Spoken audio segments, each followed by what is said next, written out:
Alors, on commence par un peu mes exercices assez simples de dynamique des fluides parfaits. Là, il s'agit plutôt de cinématique. Donc, on va commencer par revenir à la définition du débit dans le cas d'un écoulement unidimensionnel. Dans ce cas-là, le débit volumique s'écrit la vitesse sur cette section droite fois la valeur de cette section. On a donc le lien entre la vitesse, le débit et la surface.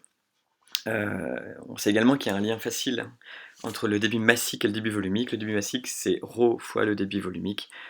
On en déduit donc l'expression de V. Au niveau de l'application numérique, il faut bien revenir aux unités fondamentales. Donc le débit massique en kilogrammes par seconde, la masse volumique en kilogrammes par mètre cube et la section en mètres carrés. Donc en faisant l'application numérique, on tombe sur 0,12 mètres par seconde. Pour la seconde question, il faut se souvenir de l'hypothèse de conservation du débit quand on a un écoulement qui est permanent et incompressible. Alors je me permets de vous rappeler la nuance qu'il y a entre un écoulement incompressible et un fluide incompressible. Un fluide incompressible est incompressible quel que soit ce qu'on lui fait subir. En revanche, un écoulement incompressible, c'est un écoulement au cours duquel la masse volumique du fluide reste constante alors qu'elle pourrait potentiellement varier. Donc on peut avoir des écoulements incompressibles de gaz alors que les gaz sont par essence tout le temps compressibles.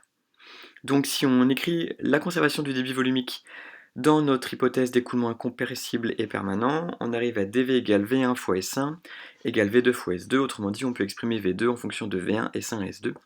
En mettant les bonnes unités, là simplement le rapport des sections se résume au rapport des diamètres au carré. Donc on obtient 1,9 puissance moins 2 mètres par seconde pour la deuxième vitesse. On remarque bien que quand on a élargissement, on a ralentissement, donc c'est quelque chose qui est tout à fait correct. Les lignes de courant sont assez intuitives dans le cas de cet élargissement. La ligne de courant centrale n'a aucune raison de changer de direction. En revanche, les lignes de courant sur les côtés se rapprochent des parois.